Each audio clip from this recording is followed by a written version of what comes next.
Hello, everybody, and welcome to another episode of 100 Words or Less, the podcast. I am your host, Ray Harkins, and we are on episode number 21. I'll tell you who the special guest is in a moment. Just got to get some business out of the way first. We are part of the Punk News Podcast Network. Visit punknews.org, and you can find all the latest, greatest, newest, awesomest information on all your favorite bands. And reviews on new music, so you can basically find everything you want there.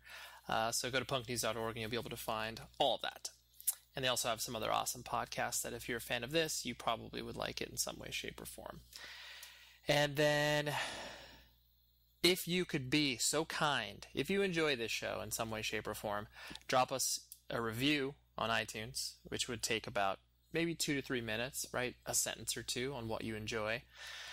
And if you wanted something a little lower impact, maybe 10 seconds of your time, if you're on iTunes, just click on the star rating on the top of the actual 100 Words podcast page. It just gives us a little bit better ranking in iTunes. And eventually, if most of you do that, the show will get some higher traction, and maybe I'll be able to get some awesome guests that I normally wouldn't be able to get, and who knows what can happen from there. So that is what I would love for you to do. And then also, if you wanted to interact with us a little bit deeper, you can find us on Twitter. Biggest suggestion, the hub for everything, 100wordspodcast.com. You'll be able to see recommendations on a day-to-day basis of movies, music, and whatever the hell else I'm consuming or my friends are consuming that you may enjoy. So check that out. And if you're a Tumblr person, you can follow it that way. All right. All of the business stuff to the side. My guest this week is Wayne Wildrick from the band Man Overboard. I've known him not a tremendously long period of time, but once we met and started to get to know each other, it was like, good dude. I like where he's coming from.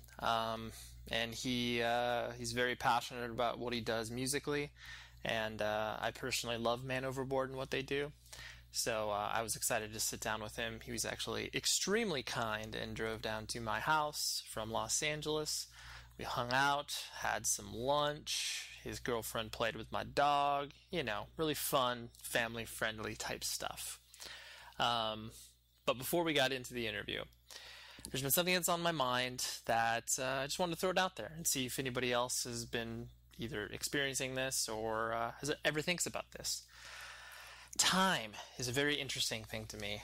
The older I get, obviously, the more people concentrate on time because, you essentially have fewer hours in the day, days in the year, all that type of stuff because, you're growing closer to dying. And while I personally am not afraid of dying, I'm afraid of not getting to do, I guess, all of what I want to do while I'm here on this planet and ready and able-bodied and all that type of stuff.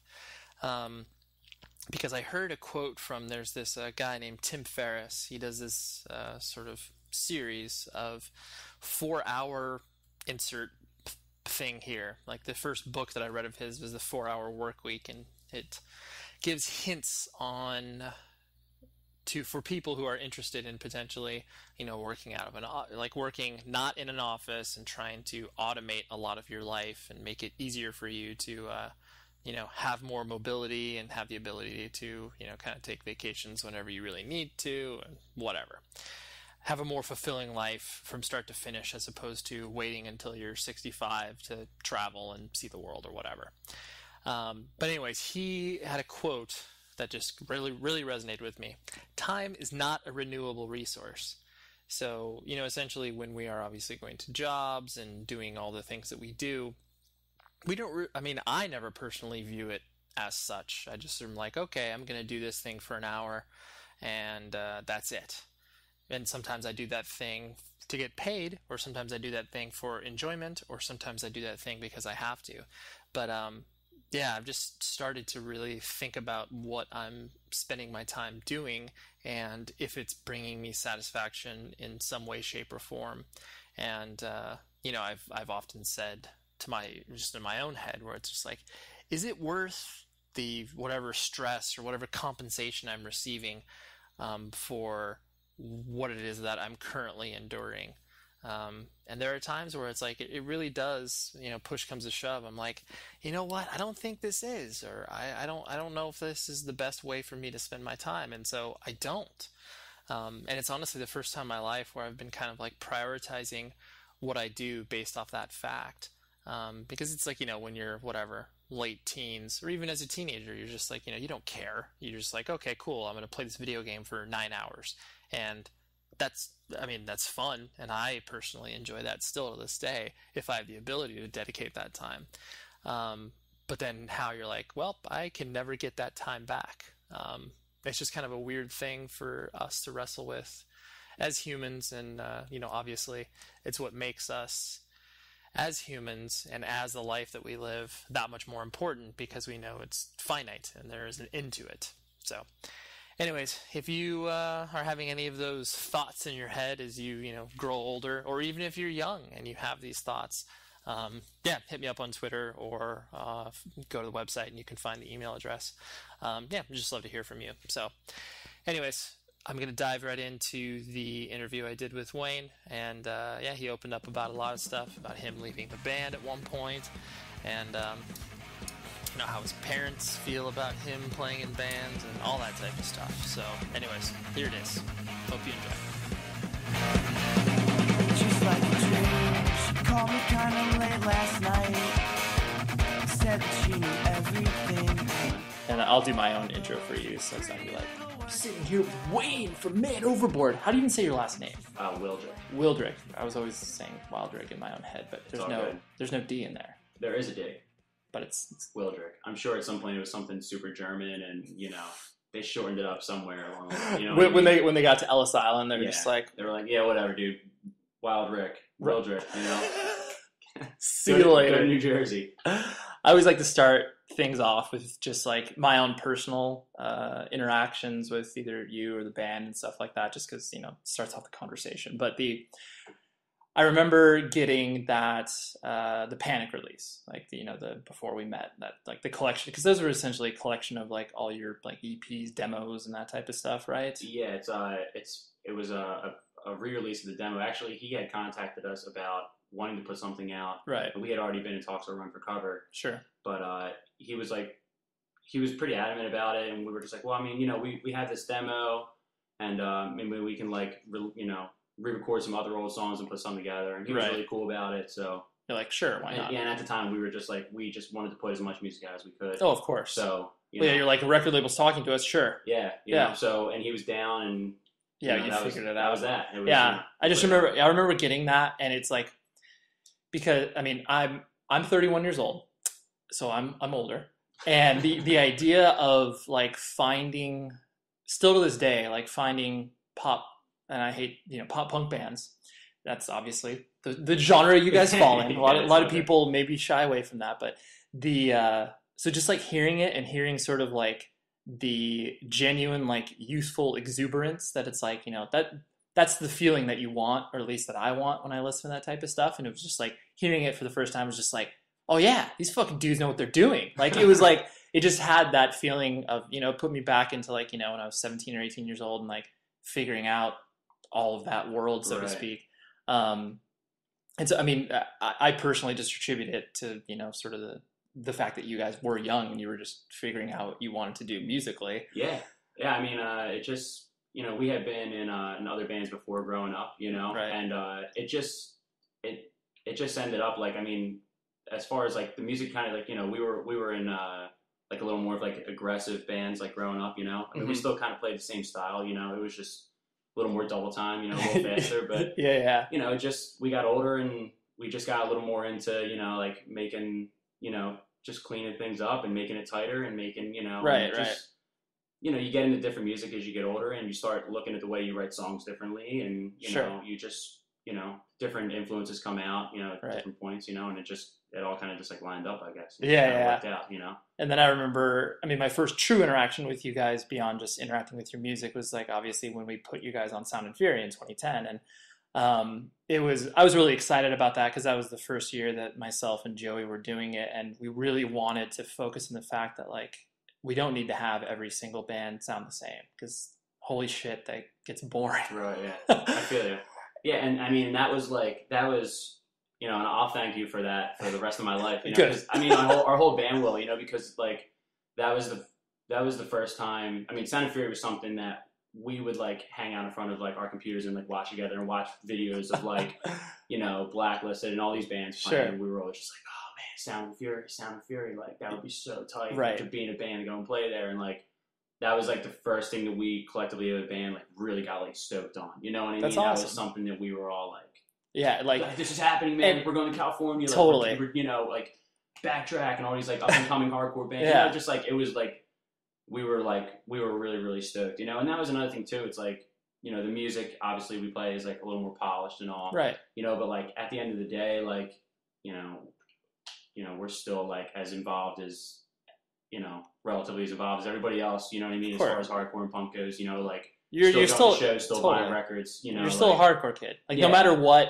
happens, like that's right. Yeah, there's a lot of misconceptions where it's just like, especially people that kind of come up within, you know, the pop punk world. It's just like that they maybe don't have, you know, they have no connection to it. They're just like, oh, I listened to Saves the Day, and then all of a sudden I played. But it's just like, you know, all these bands, like when you boil it down to it, it's like maybe their first or second band was a hardcore band. Right, exactly. You know, and it's just like at this point in our life, I mean, this is what we're doing, and kids seem to be down with it, you know, so that's awesome, you know. But it was cool to be able to go there and get a cool response and get respect from the rest of the bands, and like, right, you know, getting and at the end of the day, getting that respect is like all you can ask for. You know, that's the best. That's the best feeling. Totally, and and it was funny because that's like I don't interact with a ton of the bands that play the festival just because I'm more to the back end behind the scenes guy, but I really enjoyed dealing with you guys because I could sense that enthusiasm where you're like, because you talk to some bands and they're just like they kind of expect to play, and you know, no slight against them, but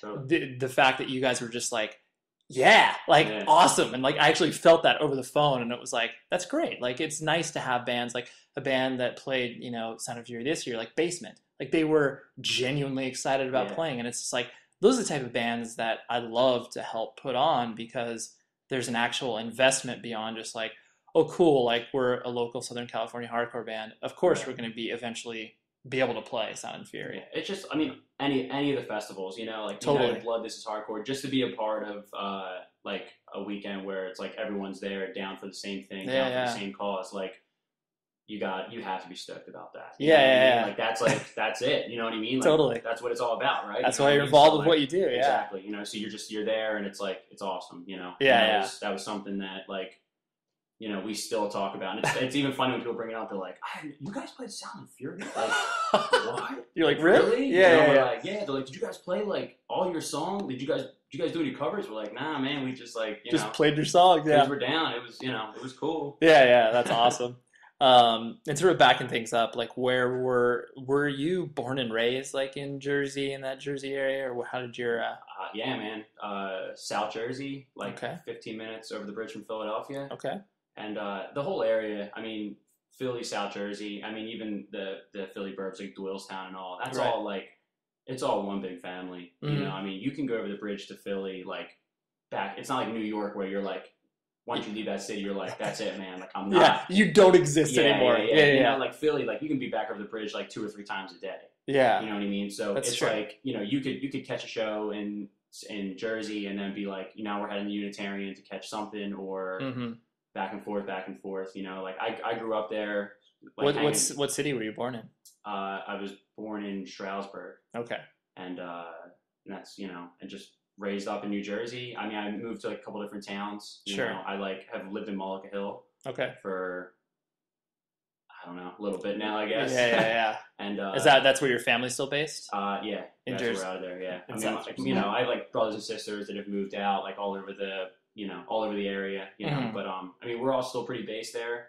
Yeah. You know, the rest of the band. I mean, we like, you know, that's something that we take a lot of try to take a lot of pride in, like, is our area, you know, like, Yeah. it did a lot for us, you know, like, growing up, going to shows there, and especially, like, being in younger bands, like, there was bands like Little League, and obviously, like, you know, in Philly, there was a lot more hardcore bands and stuff, and all those guys were always so cool to us, and always, like, you know, showing love, so that's, we try to, like, you know, you're right, yeah, rep your, as we can, you know what I mean, and, like, you know, and just because it was, like, growing up, it was, they made it a great place to grow up around punk rock and hardcore, and it was any subculture genre. It was just a great place to grow up. There was just so much going on, like, all the time, you know, and it was just, like, you know, I mean, in our eyes, it was just, like, so legit. You know? Like, we just, like, couldn't get enough of it, you know. And then even, like, mid Jersey, you know, you could go up to, you know, Jersey Shore, and there's, like, a whole other, you know, you had, like, Mongoloids and you know,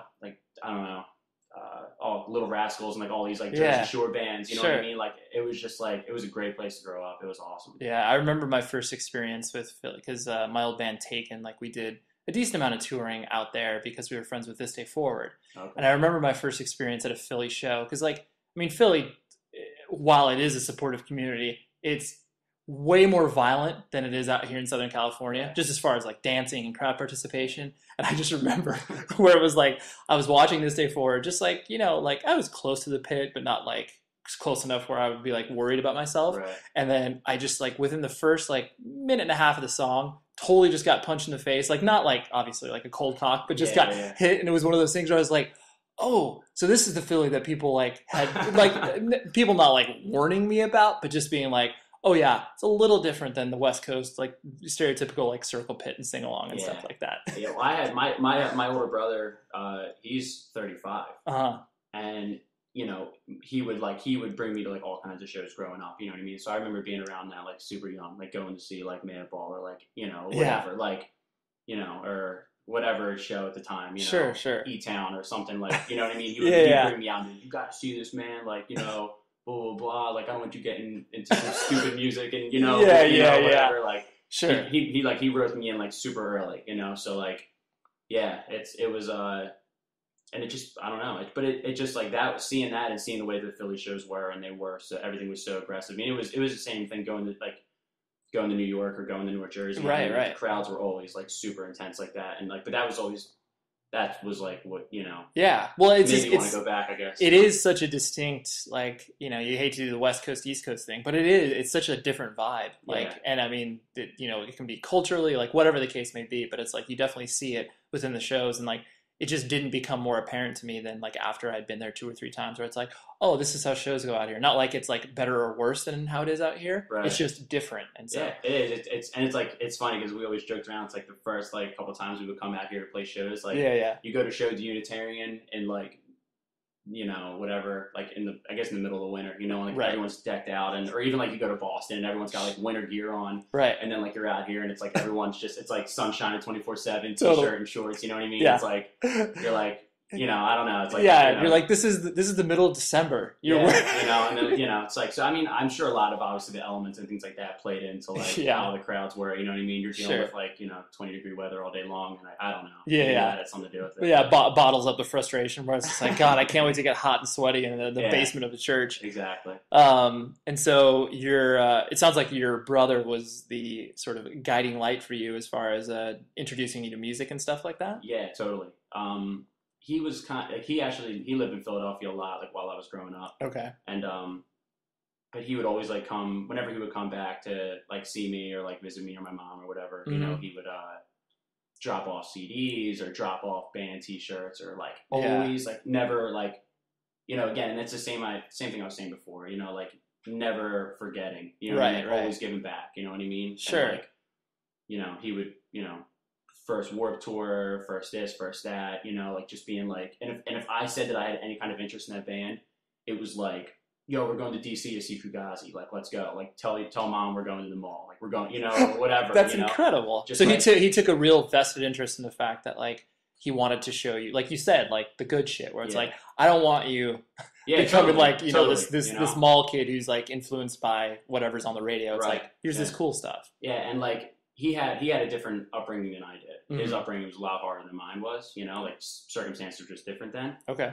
And, you know, I think that music and especially hardcore did a lot for him, Right. and like kept him in a good place. You know? Nice. And I think that was something that he wanted to pass on to me. That's cool. And like it wasn't like I wasn't like a bad kid or anything, Yeah. you know, but it kept it, you know, I'm happy with where I am in my life, you know, and I wouldn't have been there if I never, Right. you know, if that door didn't get open. exactly. To you. And right. like he was just like, yo man, like this is a whole world. This isn't just like bands, you know. He you know, he was real adamant about that. Like, super, right. super This is the life. community, and this is what it exactly. is. Yeah. Yeah.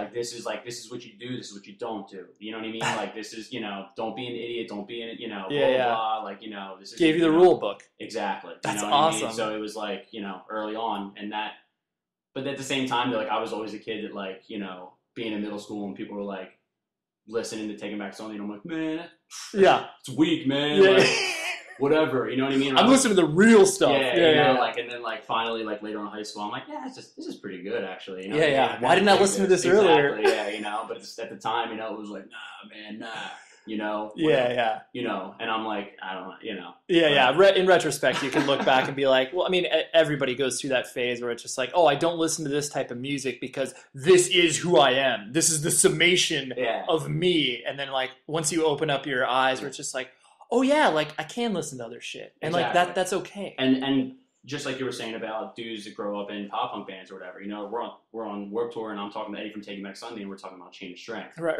You know what I mean? So like, yeah, you know, it's just like the same thing. You're just like, oh, okay, I get it. Like, there's always you know? there's always a common bed where it's just like, oh yeah, like we both know where you come from. Right. Yeah. Totally. Yeah. But it was interesting. So what did your you mentioned your mother, and like what did your parents do? Like were they divorced at an early age? Is that kind of what the circumstances were? Yeah, my mother had remarried, and she raised my two brothers. Okay, on her own. Okay. So, you know, that's a lot. Yeah, you know, and like and I guess, you know, and my other brother was just like, he was more into like, he was just like a mellow dude at the time, you know. Mm-hmm. He was all like Metallica with like, and then like Iron Maiden back patches and stuff and all. Sure. So that was like his thing, you know.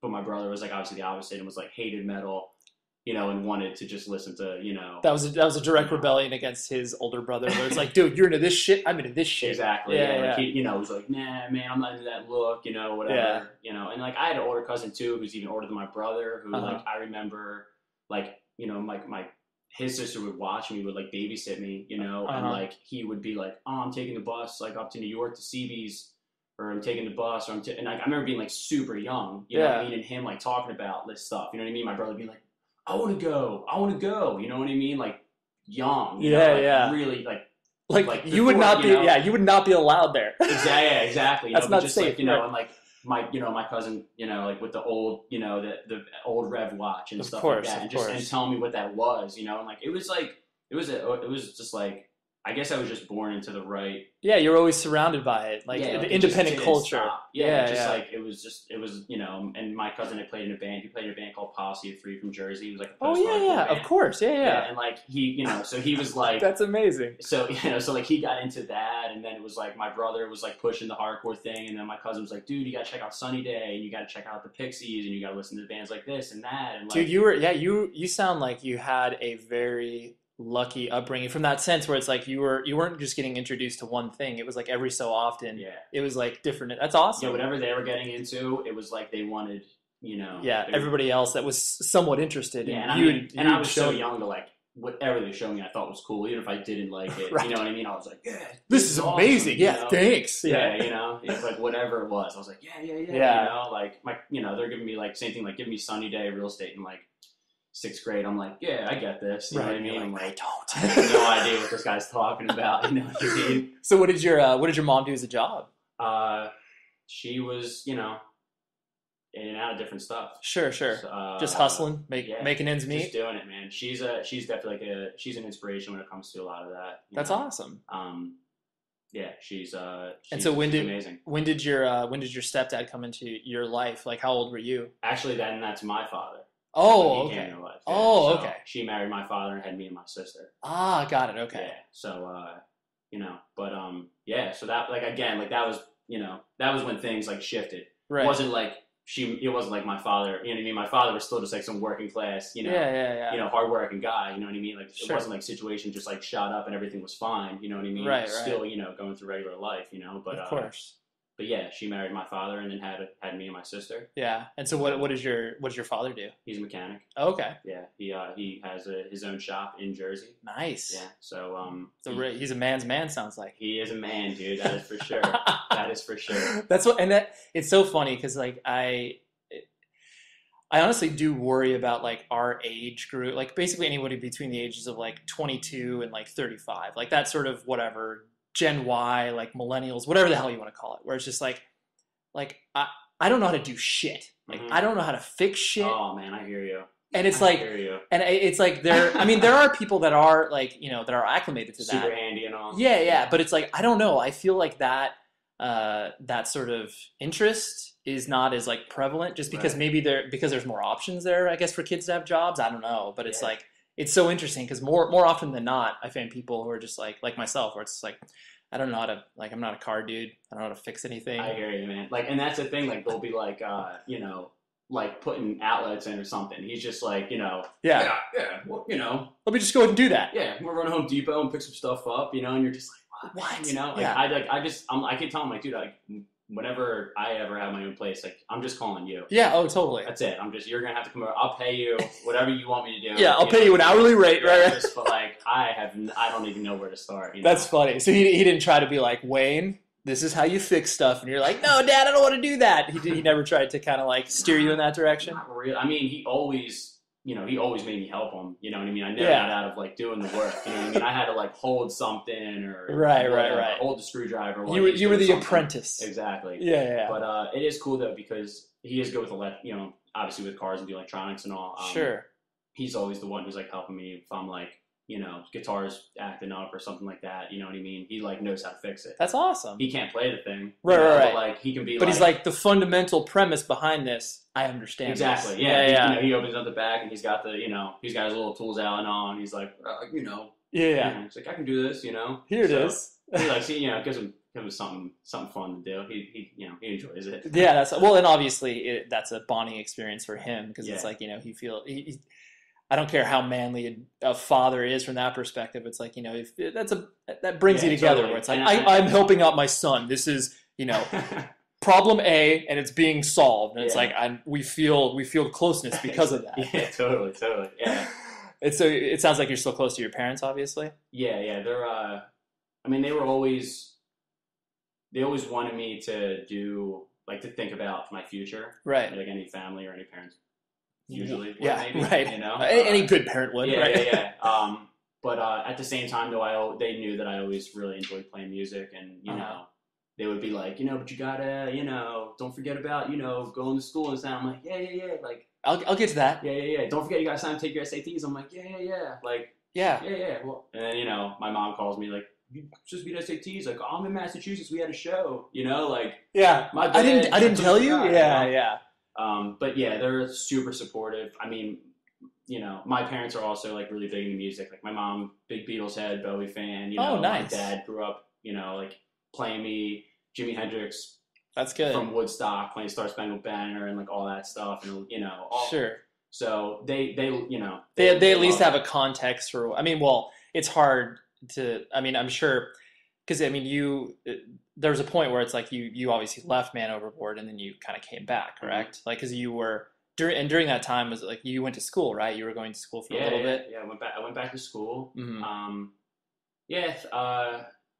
It's just like I guess when you have so much control over your band for a while, and then it just starts to seem like you don't have control over your band, and then when your band is your life, and then you feel like you don't have control over your life. Oh yeah. I can understand. It just kind of starts to like snowball, and those all seem kind of like, I don't know. Like I guess now, like in retrospect, it's like if I were to give any advice to any kid, it would be like, you always have control. Like you're always in control. Don't ever think you're out of control. Right. You know what I mean? You just gotta like take a deep breath.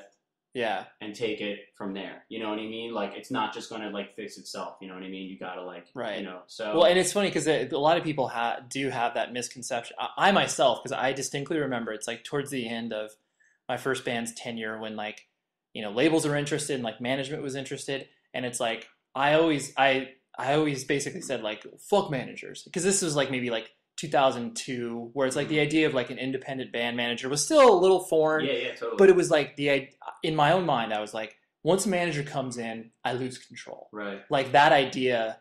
And so like I could totally empathize with you where you're just like, oh yeah, like it feels like, yeah, like these things that I once had my fingers in, like they're kind of removed and you do feel different because of that. Totally. And it's almost like in the back of your mind, you're kind of like, oh man, but I will like, I love playing music with my friends and like, right. I love touring and I want to do this, but like it's interesting how you act when you get in situations like that. And like you hear stories of like people who like leave bands or like, just how people act and you're like, oh man, I would never do that. I would never act like that. I would, I'm down for anything. I'm down for anything. But like when the situation comes and it's happening, it's like, and it was a really interesting time. It was a good time apart though. Sure.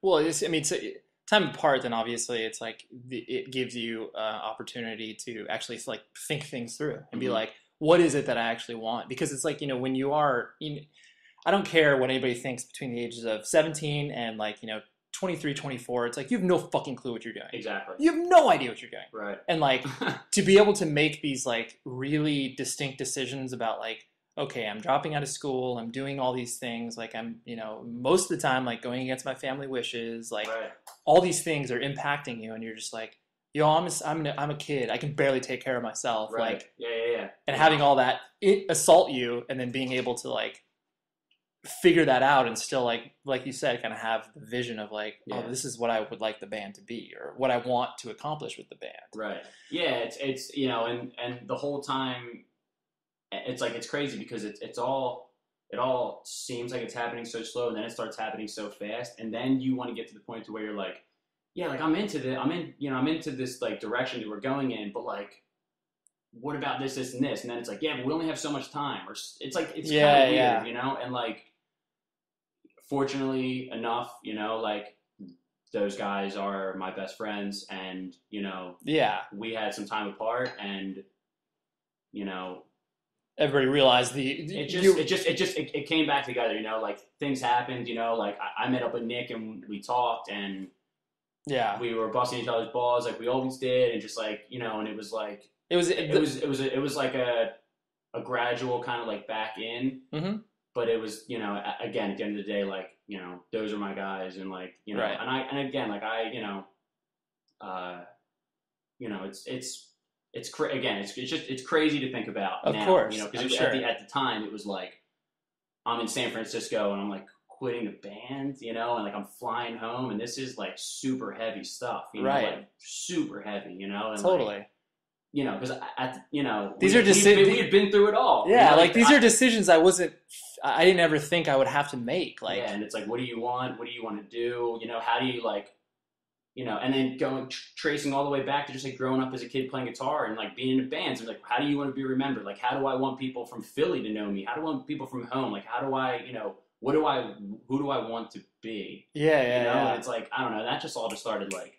That's funny. It sounds like you were, obviously a very introspective person, right? It's like you have the ability to look inside yourself and actually like boil down what it is that, you want in a way. Yeah. I just personally just grown up like idolizing certain people. Right. And like what their place is in music, or at least their place in my life and with music, in the way that I look at them, Right. And I just wanted to someday be able to be like, to be able to stand next to them and be like, I feel I'm, right, we're part of the same thing because we both did it the way we wanted to, or sure. for whatever reason. I guess that would be determined in time. How that right. felt, but I just wanted to be able to look back fondly upon it. Be like, and be able to stand next to them and not be like, but they, Yeah, they compromised themselves. They did this. Whatever. The lineage of reasons. But it wasn't like that. I wasn't really compromising myself. Mm-hmm. I was compromising myself by not having the like an open mind, maybe, or like just not having. It's like, I don't want to say like you lost, like I lost myself, or like I just but like I should have. you know, I could have talked more to the guys in the band. Sure, could have been more opened up. Like sometimes I just get way too stubborn. And I don't want to talk about it. Yeah. You know, and like it was a growing period. Of course. And well, like I said, you're still growing as a person. You're a kid. Totally. You know, yeah. You know, and you know, and again, like the guys, you know, we got back in, and it was like immediately, like as soon as I got back in, it was like, all right, well, we got to write a new record, and let's hang out at the studio and have fun. And Steve came and helped and produced, and like from then until now, it's been just like through Warped Tour, through the tours, it's been just like such a growing experience for like everybody. Sure. And it's like now it's like.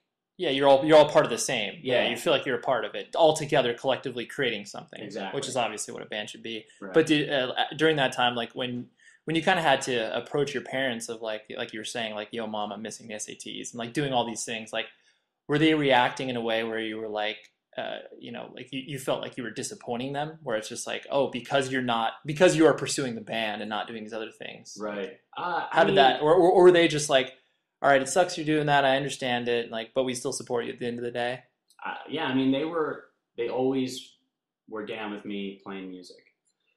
They never told me not to. Right, they never took away your guitar. Yeah. They were never like, this is stupid, like, you know, whatever. Like, they were always just like, because, I mean, prior to recording, like, Real Talk and all, like, we were in that studio every day. Like, it's all I did. It was like, go to work, come home, shower, go to Nick's. That was it. Like, that was where I was, you know? So, like, they were like, well, it's not like he's just, like, sitting around, you know? Like, you're being like, productive, right? Yeah, like, you know, like, these kids are, like, they're, you know, they're doing their thing, you know? Yeah. But, you know, like I said, like, my father is, like, a mechanic, you know? And, like, his whole thing was, I don't want you to have to work as hard as I do. You know? I don't want you to have to, like, work in the freezing cold or work in the humidity and, like, beat yourself up. You know? Like, don't do that. Right. Don't, you know? Like, you're just saying, like, I know, man, I know. He's like, you don't know. Right. You will know eventually. Please. Right, yeah, right, he's like, right. Just please, man. Like, it seems, you know, like, you're at the time, you know, you're 21, you're 22, man. Like, think about being 40, think about being 50 and having to do this stuff. And I'm like, yeah, I hear you, man. I hear you. I respect it, you know, because I can never work as hard as he could. Right. No way. Yeah. Like, Jesus, God. I had a hard time getting up this morning at 9:30, let alone 5 o'clock in the morning. Totally. You know? And, you know, same thing with my mother, you know, like, with her circumstances and all. Like, they just wanted me. They wanted, like every parent, exactly. Every parent wants their children's life to be better than theirs, and essentially that's like, and that's just like what they wanted, you know. And I had started when I got out of high school. I started going to community college in my area, and I was playing like in a hardcore band at the time, and I was definitely blowing off school. I was just like, I just want to go on tour. I just want to go on tour. And right. Finally, I was just like, I had taken a semester off. Mm-hmm. And I don't even remember what the excuse I was about to say, how does that even? I don't know. I was like, I just want to work. You know, I'm gonna save some money. Yeah. I just pulled one of those, and they were just like, whatever. Yeah. You know what I mean? You're never going back. Yeah. They're like, well, that you're gonna be working full time. I'm like, oh, whatever.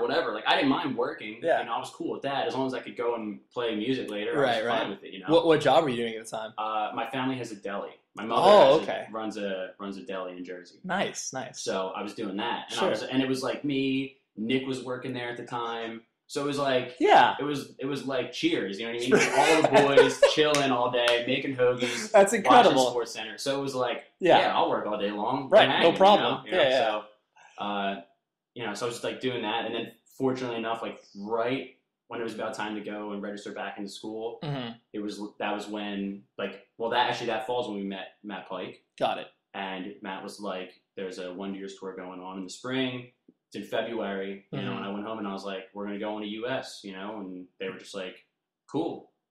You know, that's cool. And so it's like it's just a matter of timing that obviously ended up working on your favor. It just worked like that. I was like, it was coming up like, you gotta register, and like I was like waiting to hear back, and he emailed us and was like, you guys are on the tour, and I was like, you're like, yes, this gives me the reason. Yeah. So I was like, we're going to full US, like we're doing this, you know, this is gonna be sweet, you know, and they were like, awesome, like, you know, do it. Here's the beginning, that was it. We just toured from that point on. Sure. So, and they were, you know, now like they really like.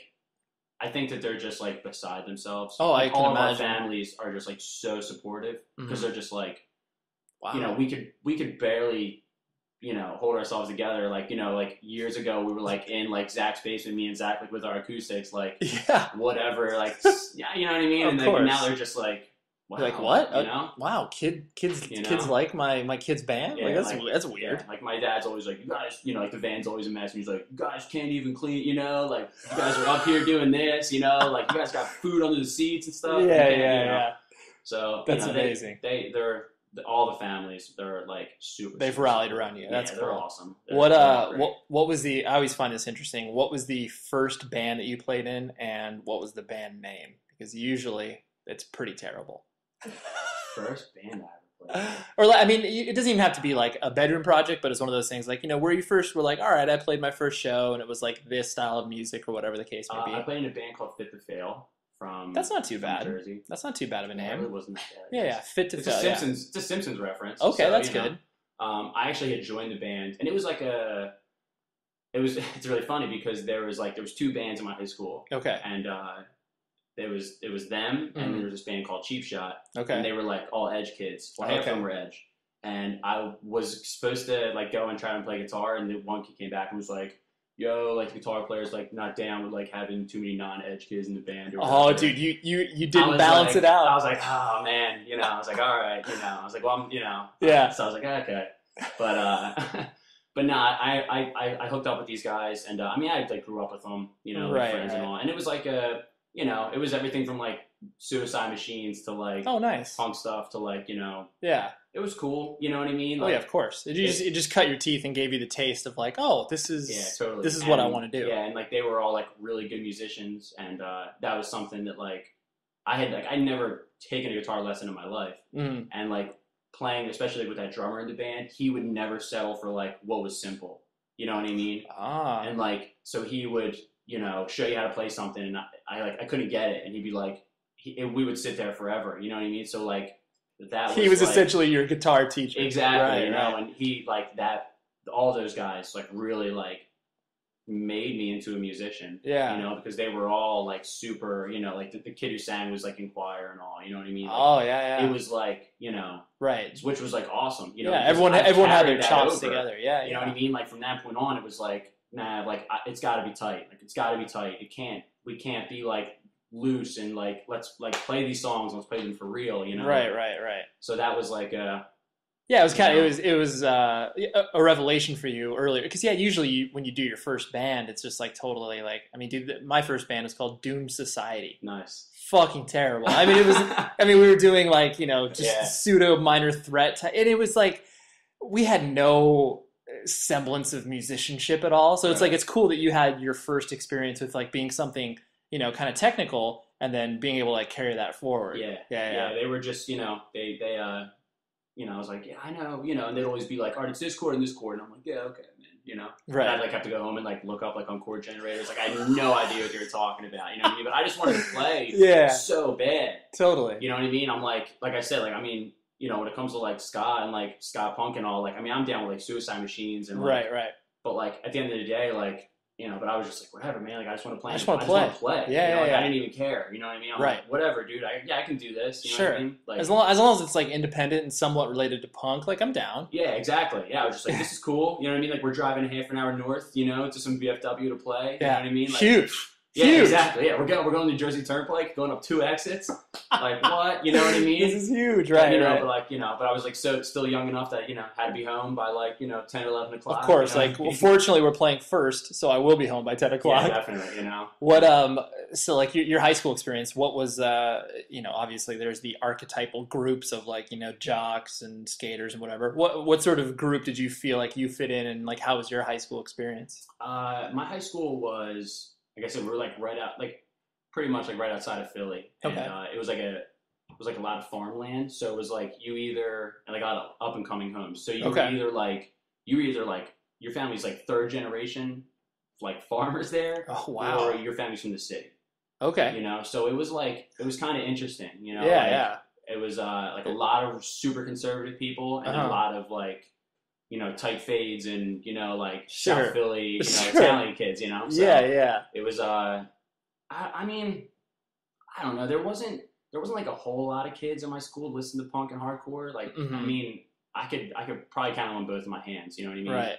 But like, there was like a couple kids like from like my like neighborhood, like lived in my development that I was like really good friends with. Sure. You know, like. And so the ones you kind of hung with at yeah, school. Like those are like my dudes. You know, like I was pretty like standoffish in high school. Like I didn't, you know, I was always just like I just always had my headphones on. You know what I mean? Like I wasn't like some like super quiet kid. You know? Like I talked to everybody and like it was like whatever. But like I wasn't trying to go out and like go to people's parties and stuff. You know what I mean? Like, I was much more down with like I had like this one friend Nick who was like my like roll dog for like years. You know what I mean? And like everyone else would be like, we're going here, and we'd be like, screw that, man. Like we're just gonna hang and listen to Bad Religion records and like drink beer and like just chill and just you know. And like it was because it just everything just seemed like such of a hassle when it came to high school. Like it just was like too much, you know. Like from like a young age, like even high school was always like we just want to just get out of here. Yeah, you know what I mean. Interesting.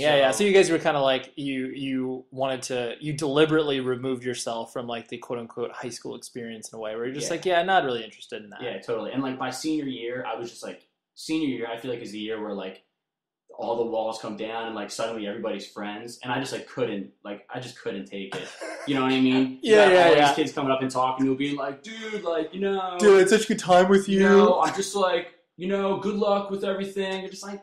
Fuck off, man. Shut up. Like, you didn't talk. You said 10 words to me. Exactly, you know. And that my senior year is when I had actually started like a newer band. And it was like with dudes who were out of high school. Oh, okay. So it was like I didn't want. And, you know, like you're like I've got no connection with you at all. Didn't go to prom. Didn't go to this. Didn't go to that. I was just like, I'm so done. Yeah, like just you got senioritis your sophomore year of high school. Yeah, I was, it was awful. But I mean, you know, we had like our core group, and that's like definitely carried over. I mean, even now, you know, like with our band, you know, like with Man Overboard, it was always like. It's us, right? And like anyone who's down, anyone who wants to be down, we're down with. But if you're just like if we're not, you know, I don't know, just like we were, like just like a tight knit, right. Know? You wanted to build a community around you that was obviously like you know you knew they were real, like you knew that they were either supportive of what you did or you know were just good people to be around. Mm-hmm. Yeah, I mean it makes sense. It's like it was all about just like because the kids in our school just thought they were like the coolest kids. So it was all about just like picking on them, making jokes about them. You know, sure. Every Tuesday, like my boy Dom, you know, we would go to Tunes and pick up like CDs that just came out. Like that was like the highlight of the week. Right.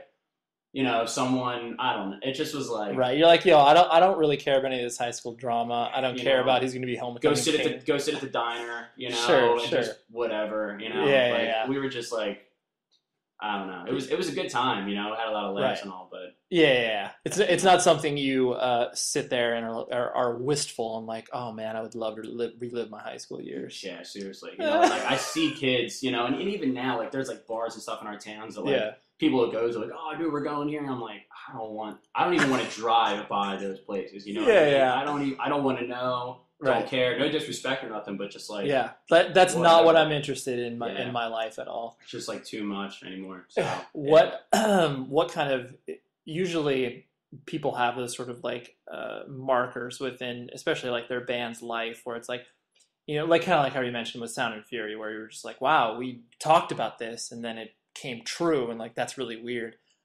What sort of other markers do you have in your own head where it was just like, wow, that's really weird that this is something that happened to us, or like, you know, kind of where it made the band feel real in a way. And it can be something as simple as like, you know, when you recorded your demo, or something as, you know, crazy as playing Warped Tour, obviously. But there's always those random things where it's like, oh yeah, like, wow, we played that show or did that thing. Yeah. I mean, the Newfound tour was like, that was crazy. Yeah. You know, but I don't know, that was super intense. Sure. You know, that was just like, whoa. You know? And then, I mean, Warped Tour was super intense as well. Sure. You know, and especially since like the lineup, you know what I mean? We were just like so proud to like be a part of it, you know, so many cool bands. But I think that this fall getting to do the Taking Back Sunday tour is just like. Right.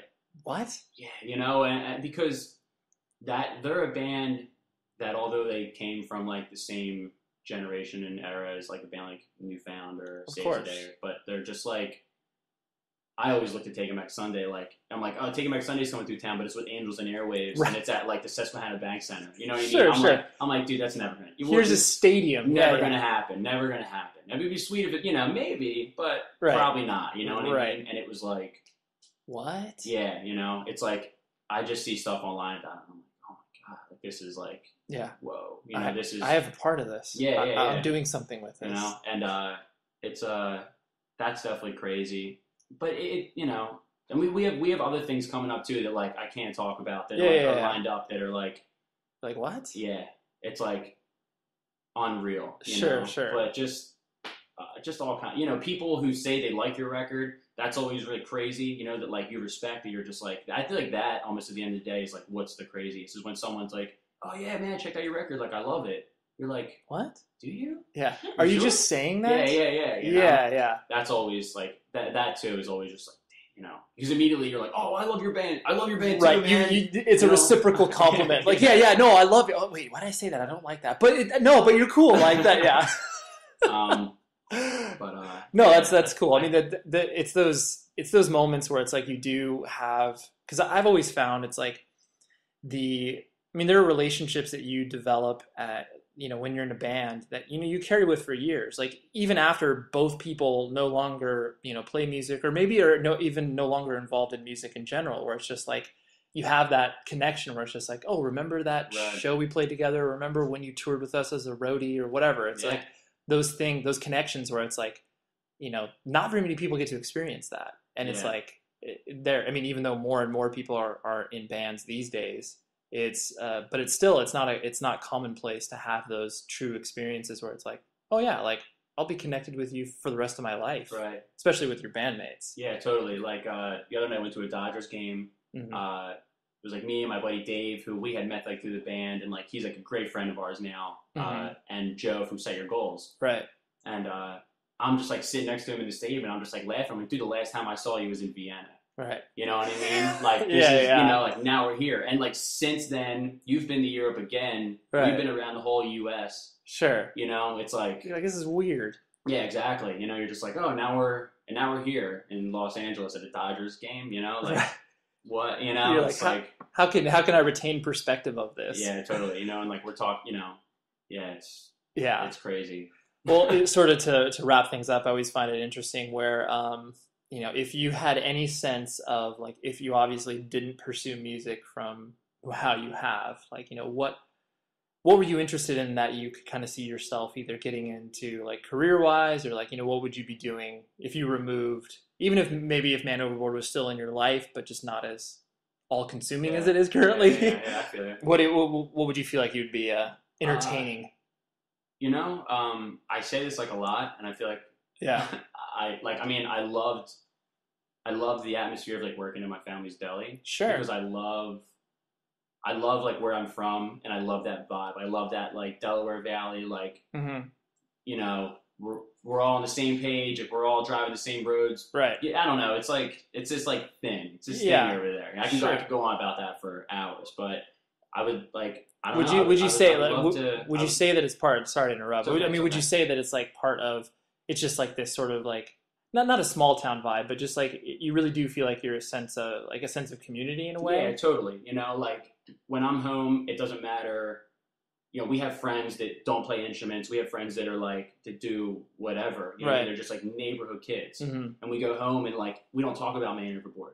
Right. Like we're talking about the Eagles, and we're talking about going down to Atlantic City and like partying and having a good time with our friends and real life regular stuff. Life. Yeah. And like, I love that. I love like that feeling of community. Like same thing with like going to diners, and like honestly, I joke around about it all the time. But like I would love to do that. I would love to have a diner. Yeah. Totally. That's cool though. I mean, just like having your regulars come in, sitting around, watching the news, drinking the paper, shooting the breeze. Just you 100% just said drinking the paper, which essentially that's just basically combining two great ideas. I'm just so excited about drinking coffee and reading the paper. Yeah. You could that's actually a new. You should probably just get that as a website, drinkingthepaper.com. There you go. It's like combining two great activities. Yeah, and because like anyone in my band will tell you like I'm the food guy. Yeah. Like I'm always the guy, like when we get into a city, I'm like, we got to go here. Right. We got to go there. I've already staked this out. This is where we're going. Yeah. So like, just hang out. Like, people, friends come in, family come in. You know, just like,